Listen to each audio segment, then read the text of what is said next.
वालेकुम। आज जो रेसिपी मैं बना रही हूँ वो है नमकीन गोश्त। उसके लिए मैंने अंडरकट का एक तकरीबन 1.5 किलो का पीस लिया था। उसको मैंने अच्छी तरह वॉश किया है, घर में उसके छोटे छोटे पीस किए हैं और उसको मैंने भी कढ़ाई में चढ़ा दी है। बिस्मिल्लाहिर्रहमानिर्रहीम। अभी जो नमकीन गोश्त है इसमें मैं डालने लगी हूँ टमाटर। ये टमाटर मैंने छील लिए ऊपर से और ये साबुत ही जाएंगे, इसकी यही खासियत है नमकीन गोश्त की।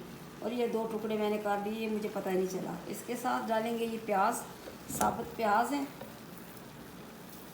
ये मैंने 3 प्याज लिए हैं और इसके साथ जाएंगी सब्ज़ मिर्ची। और फिर इसमें डालेंगे ये थोड़ा सा मिक्स गरम मसाला।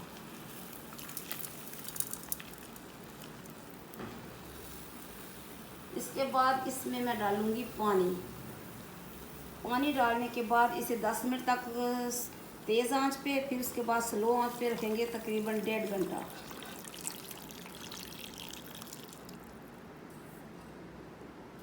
पानी ज़रा सा कम होगा तो फिर इसमें डालना है हमने ऑयल या घी, जो भी इस्तेमाल करना है आपने। और अभी इसमें मैं डालने लगी हूँ ये लहसुन की गांठें हैं। इनको मैंने अच्छी तरह से वॉश कर लिया है ताकि इनकी जो धूल मिट्टी वो निकल जाए और ये साबुत ही जाएंगी। और ये थोड़ा सा इसके साथ दूसरा डालेंगे हम लहसुन छिला हुआ, और वो अनछिला है। बाद में जी जाए तो निकाल दें, चाहे इसके बीच में इसका मसाला बना लें। बिस्मिल्लाहिर्रहमानिर्रहीम। अभी इसमें मैं डालने लगी हूँ 1 कप ऑयल। ये ऑयल मैंने डाल दिया है। अभी इसमें जो ऊपर झाग आ रही है ना वो ख़त्म हो जाएगी। और इसमें अभी मैंने डालना है नमक हस्बे ज़ायका।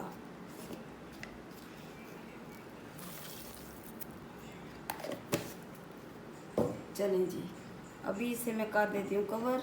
ये 10-15 मिनट तक तेज़ आंच पे रहेगा, उसके बाद फिर स्लो कर देंगे। बिस्मिल्लाहिर्रहमानिर्रहीम। हमारी नमकीन गोश्त की जो रेसिपी है वो तैयार हो चुकी है। देखिए मैंने साबुत प्याज इसमें डाला था, इसमें मैंने टमाटर और कुछ मैंने डाली थी इसमें लहसुन की गांठें, वो भी इसमें बिल्कुल ख़त्म हो चुकी है, इतनी गल चुकी हैं। और गोश्त भी गल चुका है अच्छी तरह से। अब इसे हम करेंगे डिश आउट। बिस्मिल्लाहिर्रहमानिर्रहीम। फ़बे ये लाए रब्बे को मातो को ज़बान। तो ये है हमारी आज की रेसिपी नमकीन गोश्त। कुर्बानी वाली ईद पे आप ये ज़रूर बनाएं, इसलिए कि इसमें कम मसाले हैं, और खाएं। मुझे अपनी दुआओं में ज़रूर याद रखें। अल्लाह हाफिज़।